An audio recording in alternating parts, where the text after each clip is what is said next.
ஓய்வு பெறும் நாளில் அரசு பணியாளரை இடைநீக்கம் செய்வது சட்டவிரோதமானது என சென்னை உயர்நீதிமன்ற மதுரை கிளை முக்கியமான உத்தரவினை பிறப்பித்துள்ளது. அரசு ஊழியர்கள் அவர்கள் செய்த தவறுக்காக அல்லது அவர்கள் மீது சுமத்தப்படும் ஊழல் மற்றும் லஞ்ச குற்றச்சாட்டிற்காக ஓய்வு பெறும் நாளில் பணியிடை நீக்கம் செய்யப்படுவது வாடிக்கையாக உள்ளது. அப்படி ஓய்வு நாளில் பணியிடை நீக்கம் செய்யப்படும் அரசு ஊழியர்களுக்கு முறையாக ஓய்வு பெற்றதற்கான சான்றிதழ்களோ அல்லது அவர்களுக்கு வழங்க வேண்டிய உரிய பலன்களோ கிடைக்காமல் போகும். பல நாட்கள் சட்ட போராட்டம் நடத்திதான் பண பலன்களை பெற முடியும் என்கிற நிலை உள்ளது.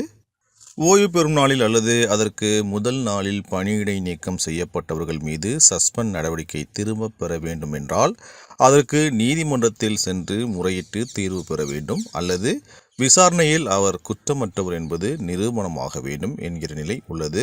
இதனால் அரசு ஊழியர்கள் ஓய்வு பெறப்போகும் காலத்தில் ஒருவித பதட்டத்துடன் பணியாற்றும் நிலை ஏற்படுகிறது. அப்படி ஒரு அரசு ஊழியர் பணியிடை நீக்கத்தால் பாதிக்கப்பட்டார், அவர் உயர்நீதிமன்றத்தில் வழக்கு தொடர்ந்து தனக்கான தீர்வினை பெற்றுள்ளார். என்ன நடந்தது என்பதை இந்த வீடியோவில் பார்க்கலாம். வீடியோக்குள்ள போகிறதுக்கு முன்னாடி சேனல் நீங்கள் இது வரைக்கும் சப்ஸ்கிரைப் பண்ணாமல் பார்த்தீங்கன்னா மறக்காமல் சப்ஸ்கிரைப் பட்டனை ப்ரெஸ் பண்ணிட்டு பக்கத்தில் இருக்கிற பெல் பட்டனையும் தட்டி விட்டுருங்க. சிவகங்கையை சேர்ந்த சரவணன் சென்னை உயர்நீதிமன்ற மதுரை கிளையில் தாக்கல் செய்த மனுவில், சரவணன் ஆகிய நான் சிவகங்கை மாவட்ட பள்ளி கல்வித்துறையில் பணியாற்றினேன். நான் கடந்த 31/10/2022 அன்று ஓய்வு பெறுவதாக இருந்தேன். அன்று என்னை தற்காலிக பணி நீக்கம் செய்து குற்றச்சாட்டு குறிப்பாணையை வழங்கினார்கள். இதனால் நான் மிகுந்த மன உளைச்சலுக்கு ஆளானேன். என்னை தற்காலிக பணி நீக்கம் செய்ததை ரத்து செய்து உத்தரவிட வேண்டும். இவ்வாறு மனுவில் சரவணன் கூறியிருந்தார்.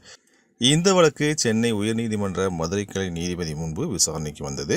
விசாரணை முடிவில் எந்த ஒரு அரசு ஊழியர் மீதும் ஓய்வு பெறும் காலகட்டத்தில் பணி நீக்க நடவடிக்கை எடுக்கக்கூடாது என ஏற்கனவே உச்சநீதிமன்றம் உத்தரவிட்டுள்ளது.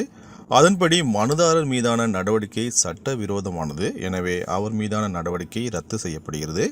அவர் முறையாக ஓய்வு பெற்றதாக சான்றிதழ் மற்றும் உரிய பண பலன்களை பள்ளி கல்வித்துறை வழங்க வேண்டும் என நீதிபதி உத்தரவிட்டார்.